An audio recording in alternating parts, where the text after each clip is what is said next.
Bem-vindos e bem-vindas à Lei da Paridade. Cá estamos, todas as semanas, comigo, Maria Castelo Branco, com a Adriana Cardoso e com a Leonor Rosas.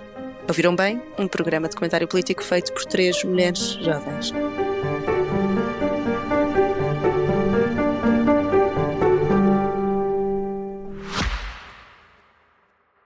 Subscrever o Expresso é ter acesso à melhor informação, a uma vasta oferta de conteúdos exclusivos e à opinião de referência. Subscrever o Expresso é tornar-se membro do nosso clube, poder ser voz ativa de uma comunidade informada e beneficiar de vantagens exclusivas. Subscreva o Expresso em expresso.pt/digital. Expresso. Liberdade para pensar. E esta semana é o último episódio que temos sem a Leonor, que está em campanha e desejamos-lhe a melhor das sortes. E também não temos uma convidada de um partido político, porque, como já explicámos no episódio anterior e a Adriana vai explicar com mais pormenor, nós tentámos contactar a AD para nos darem uma candidata para podermos conversar e expor as ideias da AD para estas eleições para estas eleições legislativas, e não houve qualquer disponibilidade de nenhuma das candidatas da Aliança Democrática, pelo que infelizmente não vamos conseguir ter uma conversa, mas vão ter um episódio especial, meu e da Adriana Cardoso, a analisar esta campanha eleitoral, como é que foi, quais as projeções, tipo bola de cristal. Adriana. Eu gostava primeiro de deixar aqui uma nota de que, como uma eleitora de centro e como uma pessoa que se identifica com o centro-direita, é com mesmo muita pena que não veja a AD representada aqui no programa. Acho que nós tivemos 3 episódios bastante elucidativos e que fizeram questões que desproporcionalmente afetam e preocupam as pessoas da nossa geração, e acho que não é difícil fazer a menção e fazer o caso de que a AD precisa de facto de crescer com jovens. E portanto temos imensa pena, em primeiro lugar, por não podermos dar essa oportunidade aos nossos ouvintes para ouvirem também uma candidata mulher da AD a ser questionada por nós, mas também porque acho que a própria AD beneficiaria em poder estar representada. Acho que está a ser um comportamento que é normal e usual na campanha da AD. Acho que estão com um complexo de Cavaco Silva nas eleições para primeiro-ministro, de que de facto está a ganho, não precisamos fazer absolutamente mais nada e estamos acima de tudo isto. Eu tenho pena. Aliás, deixem o Luís trabalhar. Exatamente, deixem o Luís trabalhar, e tenho imensa pena que estejam com essa atitude. Como devem imaginar, nós, eu e a Maria, não estamos em campanha e não ganhamos nada, nem fizemos apostas sobre o resultado eleitoral, portanto não ganhamos nada com estar alguém da AD. Achamos é que o devemos aos nossos ouvintes e gostamos de ser o mais justas possível. Gostava também de dar uma abordagem e explicar, porque temos tido algumas perguntas sobre o nosso critério. E o nosso critério é simples. Nós tivemos 4 semanas em que a Leonor está em campanha e, tal como no ano passado, o nosso objetivo seria ter 4 candidatas mulheres dos 4 partidos mais votados, excluindo o Chega, o que significaria a AD, o PS, o Bloco de Esquerda e a Iniciativa Liberal.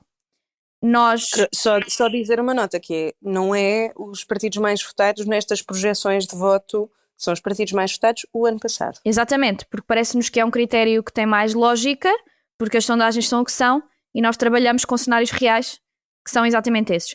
E também faz sentido para nós porque temos 2 partidos de direita, centro-direita e 2 partidos de esquerda e centro-esquerda representados, e portanto estes 4 foi algo que nós responsabilizamos pela curadoria e pelas decisões que fazemos, e acho que de facto faria todo o sentido, e vocês já nos conhecem, nós tentamos, embora tenhamos posicionamentos ideológicos distintos, ser o mais equilibradas possível. Assim sendo, não vamos ter mais nenhuma candidata, nem nenhuma candidata, de facto, mais nenhum partido, assim é que é, porque incluindo o LIVRE, teríamos que incluir, na minha opinião, um partido mais conotado no centro-direita e direita, incluindo o PCP, exatamente a mesma questão, incluindo o PAN, exatamente a mesma questão, incluindo o CDS, exatamente a mesma questão. Portanto, dado que a AD não quis estar representada, eu e a Maria vamos-vos dar o grande gosto de nos terem a ouvir as duas a fazer um episódio. É o grande sacrifício. É o grande sacrifício, depende da vossa perspectiva. E pegando nisso, Adriana, queres ser a nossa bola de cristal para um assunto que até supostamente não iria marcar a campanha, mas temos que o abordar antes de irmos mesmo à campanha eleitoral, que foi o facto do Almirante Gouveia Melo ter decidido apresentar a sua candidatura na quarta-feira. Nós estamos a gravar numa quinta-feira, portanto para nós foi ontem, mas na quarta-feira, imediatamente antes de um domingo de eleições. Como é que tu vês esta? Tu achas que foi demasiado cedo? Achas que foi spot on? Achas que faz sentido o Almirante Gouveia Melo decidir apresentar a sua candidatura agora? Como é que tu vês isto? Até porque, de um ponto de vista mediático, se calhar faria mais sentido ele apresentar a sua candidatura num momento em que a comunicação social não estivesse em overload de informação como a campanha eleitoral. Bom, eu já disse isto e portanto não é novidade para quem me está a ouvir que isto é dizer que o sol é quente, que o inverno é chuvoso e frio e que a água é molhada. Não é notícia. Como Paulo Raimundo disse, só seria notícia se o Almirante não se candidatasse, porque ele está em candidatura constante e num périplo constante de candidatura já há bastantes meses. E nós até fizemos uma graça aqui no podcast quando caiu o governo, e quando foram convocadas eleições, de que a única coisa positiva de termos eleições agora era não termos que estar a falar do Almirante, infelizmente, the joke's on us, e acho que o Almirante de facto quis nos estragar aqui o esquema. Eu acho que é mesmo um demonstrativo e fica claro aquilo que é a atitude do Almirante Gouveia Melo com a nossa Constituição, com o nosso sistema democrático, com o nosso sistema pluripartidário, com o nosso sistema político no geral, em que ele se acha acima de todas as convenções e regras democráticas que nós temos. Não existe nenhuma justificação, eu peço imensa desculpa a todas as pessoas que agora admitem publicamente que têm um complexo por pessoas de farda e que o apoiam e já lhe fizeram o apoio e o endorsement. Eu peço imensa desculpa, mas não existe nenhuma razão para esta pessoa, esta entidade, não fazer este anúncio na próxima quarta-feira, na próxima terça-feira, na próxima segunda-feira às 4 da tarde à Renascença. Não há nenhuma justificação.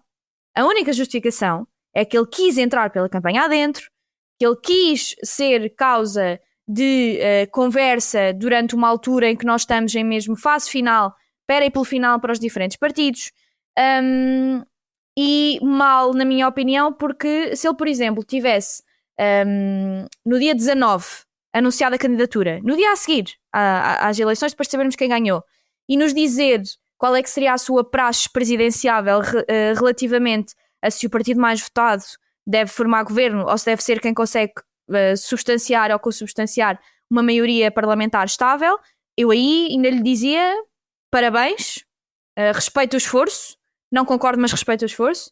Neste caso, fazer o anúncio de candidatura e depois vir-me falar de reformas estruturais, meu senhor em Cristo, como diz a Leonor, meu senhor em Cristo, o Presidente da República não tem funções executivas e governativas.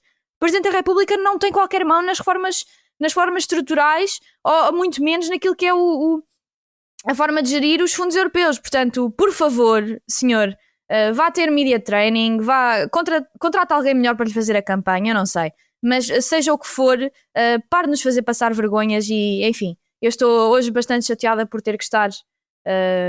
eu ia agora fazer um qualificativo relativamente à pessoa, mas estou em hora. Estar a comentar o Almirante Gouveia Melo. E tu, Maria, aposto que não ficas embevecida por uma pessoa com farda militar tentar entrar dentro da nossa campanha eleitoral, mas achas que tem alguma lógica ou que até o pode beneficiar de estar a fazer isto? Pronto, eu acho que também nós já falamos tanto sobre o Almirante Gouveia Melo fora de tempo que eu acho que as pessoas já sabem mais ou menos o que é que nós achamos em relação a isto, mas eu acho que ele tem uma postura muito, muito boa para ele, mas má para a democracia, que tem sido alimentar-se do descontentamento das pessoas com os partidos políticos. E talvez tenha sido isso que o levou a fazer, nesta altura em que as pessoas estão cansadas, numa campanha eleitoral, estão mais cansadas do que o normal, porque têm estado a ver todos os dias os líderes políticos em campanha, os dramas dos partidos. Talvez tenha sido isso que o levou a fazer este anúncio tão cedo. E dois, a meio de uma campanha, que era como eu te estava a dizer, não me faz sentido do ponto de vista da comunicação. Então estive aqui a tentar fazer um quebra-cabeças porque não acho que tenha sido amadorismo ou desleixo, pelo contrário, portanto não consigo perceber o que é que o levou a apresentar a candidatura agora. Mas pode ser isso, ou seja, pode ser uma tentativa, lá está, porque é assim, sempre que tu apresentas uma candidatura presidencial, vais ter logo uma avalanche de atenção mediática em cima de ti. E isso não é assim tão bom para o Almirante Gouveia-Mel, porque eu acho que ele é uma tela em branco. Quanto menos falar, melhor. Tem estado a falar bastante. Não acho que o ajude assim tanto. Esta campanha eleitoral até o ajudou porque lá está, tirou-lhe os holofotes de cima. Mas, em termos de campanha, sendo que nós temos as eleições presidenciais só em janeiro, eu até estava a achar que era melhor ele apresentar a sua candidatura só tipo em outubro.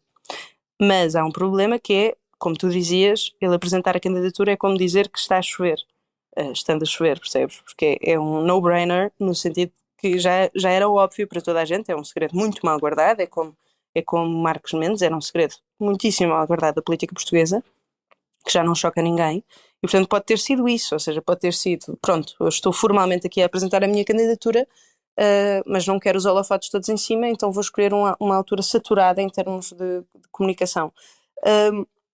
Em relação à figura do Almirante, é isso, acho que o Almirante tem um problema muito grande, que é, neste momento, ele é uma tela em branco. Como tu dizes, acho que disseste no outro dia na SIC Notícias e o RIM, disseste, bom, Ele é a favor de coisas boas e contra coisas más. Exato, mas isso é ótimo. Repara, para um presidente que é a mesma coisa, por isso é que ele fez o artigo no Expresso a dizer que era entre o socialismo e a social-democracia. Ou seja, Ele é um candidato vanilla. Ele é candidato livre. Tu disseste vanilla. Vanilla, é um candidato no vanilla. ar, muito bem, gostei, apoio. Mas é mesmo, mas é um candidato mas é um candidato vanilla. E isso não é mau numa altura em que tens uma polarização muito grande e uma saturação dos partidos políticos.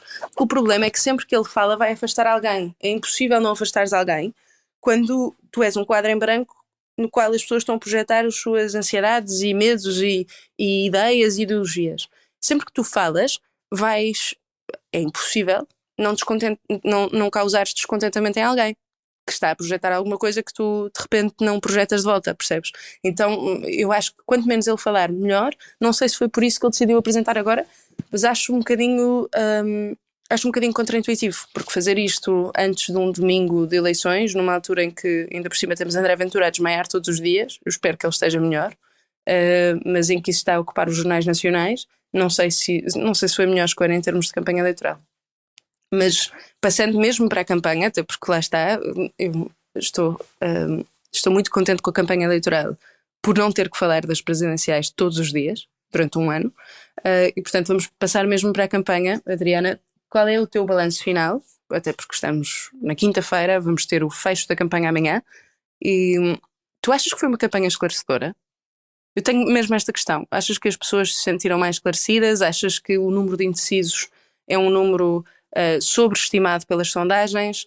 Achas que há assim tantos indecisos? Como é que tu vês as eleições de domingo, especialmente em relação, por exemplo, à abstenção? Achas que vamos manter os níveis de abstenção baixos que tivemos o ano passado? Achas que as pessoas simplesmente de repente não vão às urnas este ano porque estão fartas de ir às urnas, como alguns analistas têm dito? Primeiro deixa-me ir responder à tua pergunta, que é muito pertinente, e isto é, para vocês que estão a ouvir, coisas que comentadores fazem quando querem responder algo antes de responder à pergunta que o moderador fez. Antes de responder à tua pergunta, eu queria fazer uma menção. E depois nunca respondes. Mas eu juro que vou responder, que também é o que toda a gente diz. Eu queria só fazer uma menção à questão de o que se está a passar com o André Ventura, e quero dizer em primeiro lugar que desejo as melhoras ao líder do Chega, embora nós tenhamos constantemente nas nossas redes sociais e caixas de mensagem ameaças de morte, de violação e coisas do género de militantes e apoiantes do Chega. Eu desejo ao líder do Chega que de facto se recupere, mas gostava de dizer que colocando o meu chapéu de profissional de saúde, um dos efeitos secundários de alguém ter um refluxo esofágico pode ser uma sintomatologia parecida com um infarto agudo do miocárdio, e ele pode estar a sentir que é isso que tem, e certamente será assustador. Um dos efeitos secundários não é termos que ter as televisões a seguir a ambulância e a levá-lo ao hospital. Não é um dos efeitos secundários, eu prometo. Eu prometo que não está nas guidelines e não acontece. Outro efeito secundário não é termos painéis de comentário a debater se o homem está com uma crise hipertensiva ou se tem um arroto que não foi bem dado. Eu peço imensa desculpa, mas isto está para além daquilo que cabe na cabeça, aquilo que é razoável. Eu também já disse isto e vou só dizer mais esta frase. Eu de facto desejo-lhe o melhor, desejo as suas melhoras, mas Luís Montenegro teve um surto de saúde ainda durante a campanha. Foi para o hospital, não houve este alarido todo.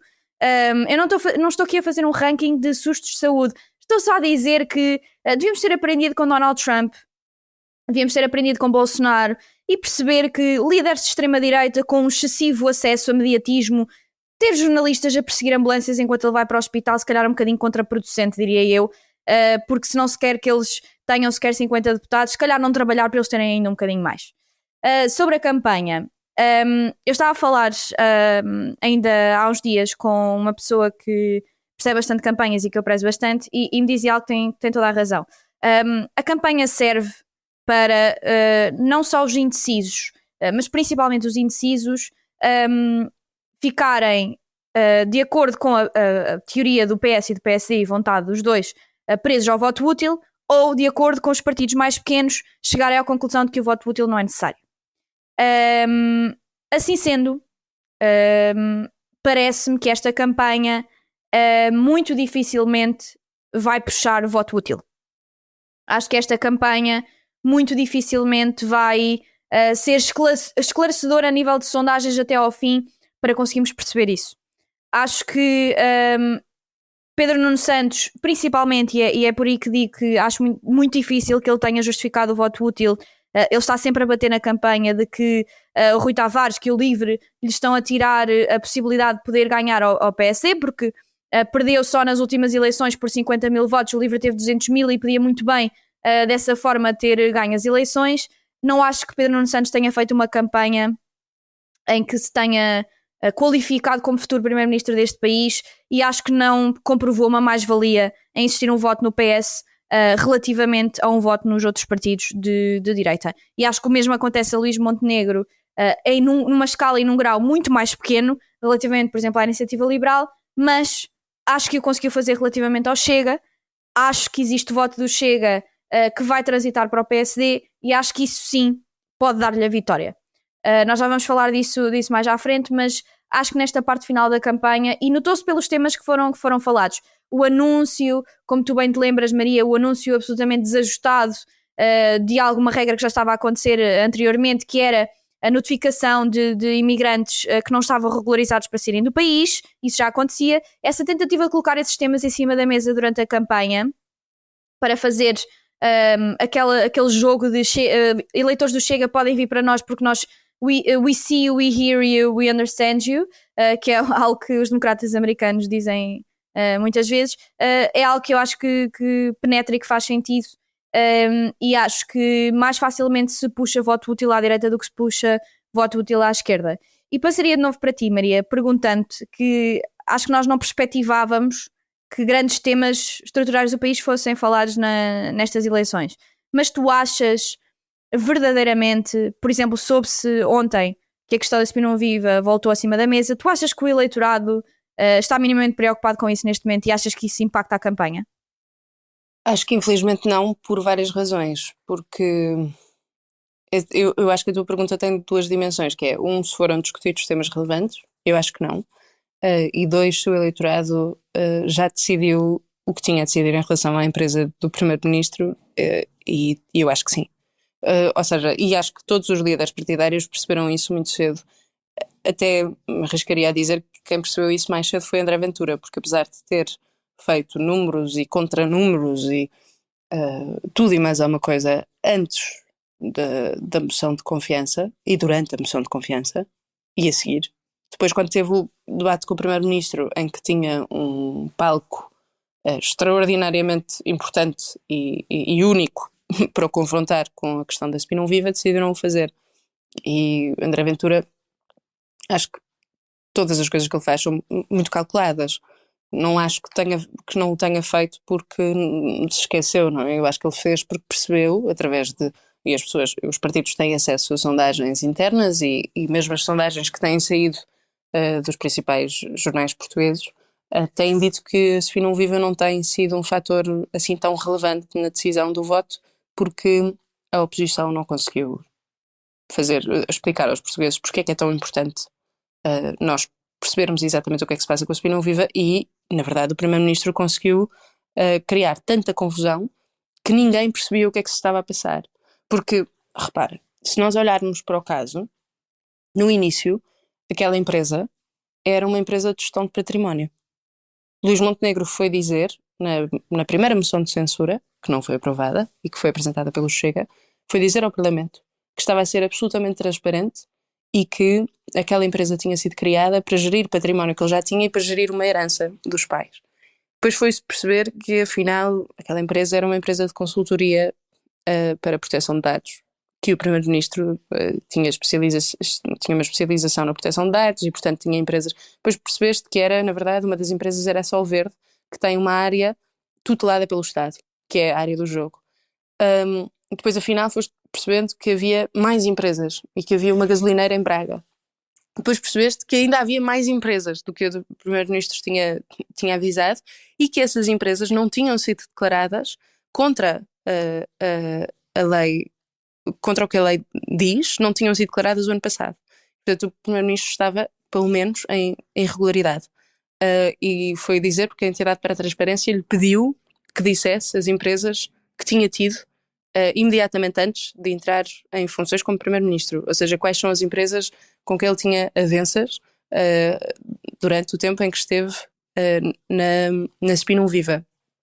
E depois, isto podia ter sido uma notícia relevante, mas o PSD conseguiu, habilmente, e tiro o chapéu, conseguiu mudar a discussão para, de repente, é uma discussão sobre qual foi o deputado, que interessante, já nem sequer se fala, quem foi o deputado que fez que deu estas informações à imprensa. E de repente estamos a falar disto. E depois tiveste um erro que eu achei que era um erro enorme, mas que o PSD também conseguiu dar a volta e que o PS não conseguiu capitalizar, que foi o deputado Carneiro, a dizer uma coisa inaceitável, que é que se tinha que ver os telefones dos jornalistas para se perceber a fonte. Isso é inaceitável numa democracia com liberdade de imprensa, que temos que respeitar, e é um dos grandes pilares da nossa democracia, das democracias liberais, e ter um deputado a colocar uma possibilidade destas é surreal. E tudo isto contribuiu para uma confusão enorme em relação à SFI Não Viva. E eu acho que as pessoas, sinceramente, como nós temos em Portugal, os jovens, por exemplo, têm a maior dificuldade de todos os países da OCDE em encontrar casa, como os nossos serviços de saúde, como o nosso SNS, está um caos, como as pessoas não têm acesso a consultas, como as pessoas não têm acesso à habitação, como as pessoas, muitas pessoas, como o Pá Raimundo disse bem durante o debate com André Ventura, porque era um dia 15 de Abril ou dia 14 de Abril, e ele disse, bom, nós estamos a meio do mês, a maior parte das pessoas em Portugal e da classe trabalhadora, quase toda a gente deixou de conseguir pagar as coisas, ou seja, o salário só foi até dia 15. Isto é extraordinariamente relevante para os portugueses e a SFI Não Viva de repente torna-se menos relevante. Se tu tens que escolher entre ligar o aquecimento ou comprar comida para os teus filhos, a empresa de um primeiro-ministro de repente é secundária. Mas o problema é que os partidos também não se focaram nisto. A campanha, ainda bem que nós tivemos debates, porque conseguiste perceber mais ou menos as ideias de cada partido em relação a estas coisas, porque a campanha foi uma campanha de entretenimento, e o Daniel Oliveira escrevia isso no Expresso do início da semana e tem toda a razão, porque de repente nós deixámos de achar que os políticos tinham que ter capacidades extraordinárias, estamos a ver com quem é que bebemos uma cerveja, e isso é problemático porque se torna uma campanha vazia.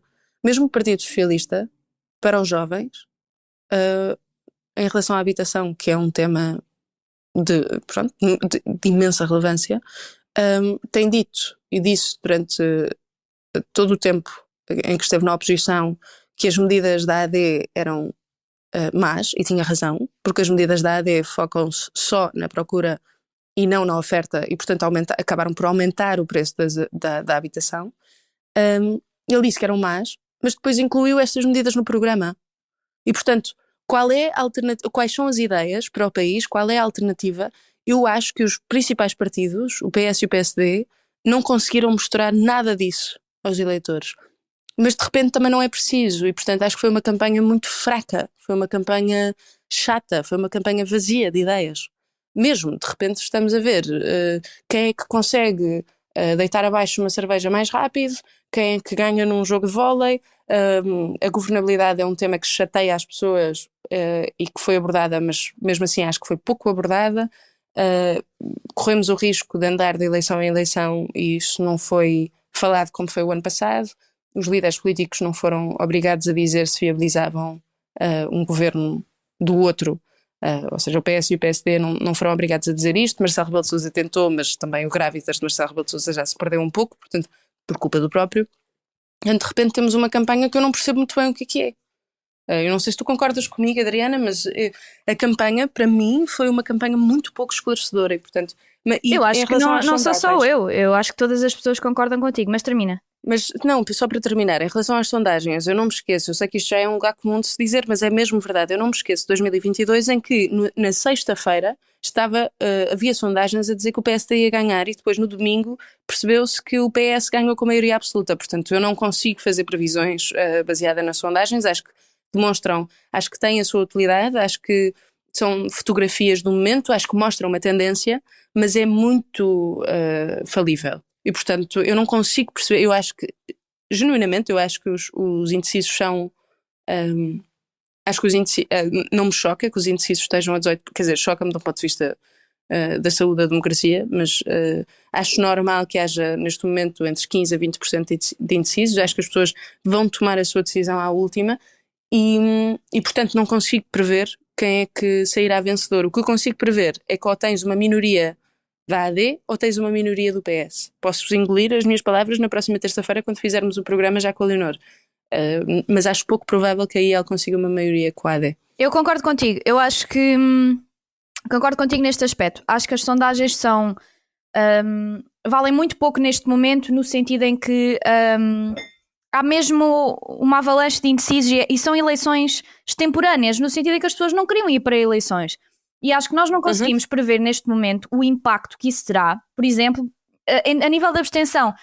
Ou seja, eu não sei se estas pessoas e as pessoas que de facto não queriam de facto eleições, estão com uma ideia, um ideário de que, embora queiram uma maioria absoluta, e isso está visto nos estudos eleitorais, que querem estabilidade no país, estejam com a ideia de que não vai ser possível e não sendo possível, não vale a pena irem votar. Eu não consigo prever o resultado, nem quem ganha, nem como é que vai ser o resultado, precisamente por causa disso. Porque eu acho que existe muito esta componente das pessoas não queriam mesmo ir para eleições e pode existir um fator ou penalizador ou um fator de privilegiar um voto na AD para terem de facto uma condição de mais previsibilidade e de facto terem um governo mais estável. E eu acho verdadeiramente que é tão possível a AD subir mais 2 a 3 pontos percentuais, como Pedro Nuno Santos ganhar, com ficarem muito próximos os dois, e mesmo Luís Montenegro ganhando. E eu acho que perante isto não dá para fazer nem cenários, nem prever como é que vão ficar os dois líderes, não é? Eu sei que Luís Montenegro disse que se perdesse as eleições não ficaria no cargo, portanto a única coisa que podemos ter a certeza é exatamente disso, mas acho que também existe uma possibilidade de acabar o resultado por indicar que Luís Montenegro ganha. Não consigo mesmo fazer esta capacidade de previsão. Acho como tu dizes, e isso concordo, acho muito difícil que exista uma maioria absoluta PSD-IL. Acho mesmo muito difícil que isso aconteça. Por exemplo, uma coisa que eu não consigo ter a certeza é se como é que vai ficar, por exemplo, a votação do Bloco de Esquerda, porque não consigo perceber se ou seja, o eleitorado de esquerda sociologicamente vai ter uma atitude de nós conseguimos ver que o PS não vai ganhar eleições, portanto mais vale valorizar os partidos mais pequenos para estarem na Assembleia e terem força parlamentar, ou se por outro lado acham que é possível e vão votar em Pedro Nuno Santos, e assim sendo francamente não consigo de todo prever. Não sei se tens uma previsão mais concreta, Maria.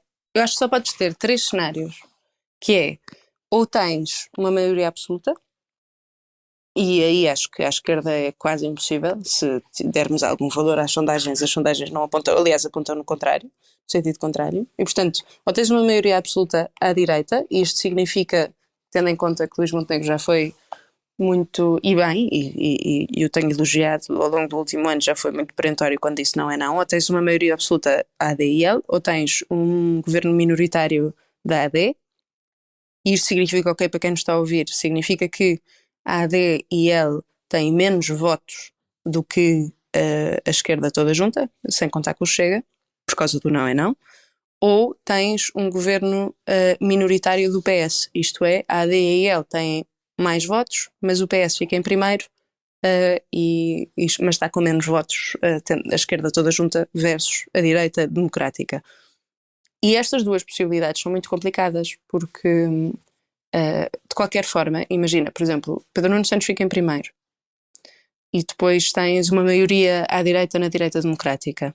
Tentam fazer uma espécie de geringonça, e aqui estou a dizer geringonça porque António Costa em 2015 não ganhou as eleições, mas tinha maioria no Parlamento. Fazem isto. Ao mesmo tempo, se fizerem isto, ficam bloqueados à mesma, a não ser que o Chega lhes passe o governo. E contar com o Chega é muito complicado. E voltamos ao mesmo sítio. E, portanto, a minha única previsão é que vamos ter um cenário de instabilidade parecido com o que temos tido, em que o partido que ficou em segundo ou o partido que não conseguiu formar uma maioria mais ou menos estável, uma minoria maior, percebes? Aí está dependente do partido da oposição, do principal partido da oposição, e à mínima coisa, o principal partido da oposição, quando achar que lhe é benéfico, vai deitar o governo abaixo. Mas tens aqui uma agravante. A agravante é simples. Durante só podemos ter eleições daqui a um ano. Exatamente. Ou seja, independentemente de tudo, não existe a possibilidade de que quem de facto forme governo acabe por cair antes do ano. E significa que existe a oportunidade que, tal como Luís Montenegro teve, de estar 11 meses a entregar às ordens profissionais, ou seja, estar de facto a fazer um conjunto de medidas eleitoralistas que depois também o beneficiem para eleições. Acho que vai ser uma instabilidade, uma instabilidade cautelosa, no sentido em que acho que os dois líderes têm noção que, se não ganhar estas eleições, no próximo ciclo eleitoral de legislativas, acho que o que não ganhar é a única previsão que eu faço. Acho que o que não ganhar já não vai ser o candidato a primeiro-ministro nas próximas eleições. Com esta nota, eu não sei porque, só mesmo para acrescentar e para fechar, porque estamos já fora de tempo, fora de horas, o que me parece improvável é que o líder político que perder saia imediatamente do cargo, porque depois tens de ter eleições internas dentro de um partido com eleições legislativas, eleições autárquicas à porta, portanto é muito complicado. Acho que vamos entrar em miniciclos e não tenho a certeza que o líder que perder agora não terá que ser mantido no cargo só até às eleições autárquicas, e não sei se isso não penalizará o partido que perdeu nas eleições legislativas. Portanto, é um efeito dominó que eu tenho algum receio em relação à saúde da nossa democracia. Mas com esta nota menos positiva, temos que fechar com uma nota positiva, que são as nossas recomendações semanais. Já demos uma esta semana no episódio com a Isabel Moreira, que recomendamos muito que ouçam se não ouviram ainda, mas hoje, esta semana, damos duas. Portanto, Adriana, qual é que é a recomendação para quem nos está a ouvir? Tirando o facto de a única futurologia que eu faço é os sportinguistas serem bicampeões no sábado, algo que já não acontecia há 70 anos, tirando essa previsão. Sabes que isso pode ser a jinx it. Acho que já não há possibilidade de jinx it, é a minha fé que eu tenho no Sporting. Tirando isso, e de sugerir que vão ao Marquês e que façamos a festa todos juntos, a única sugestão, e a sugestão que eu vos faço neste momento, eu tinha dito na altura, quando recomendei a residência do João Rodrigues no Alentejo, que já estava esgotada quando eu a recomendei, o João lançou no mês de junho a residência em Lisboa, em que existe um jantar no dia 14 de junho no Fogo cá em Lisboa, com uma chefe absolutamente maravilhosa da Bolívia, e eu aconselho genuinamente que quem está a ouvir tente marcar o mais rapidamente possível, antes que efetivamente esgote, e então acabo com esta excelente sugestão para eleições. E tu, Maria? Bom, eu tenho tido pouco tempo para ler, mas no pouco tempo livre que tenho, tento sair um bocado, só que não estou a conseguir ler não ficção.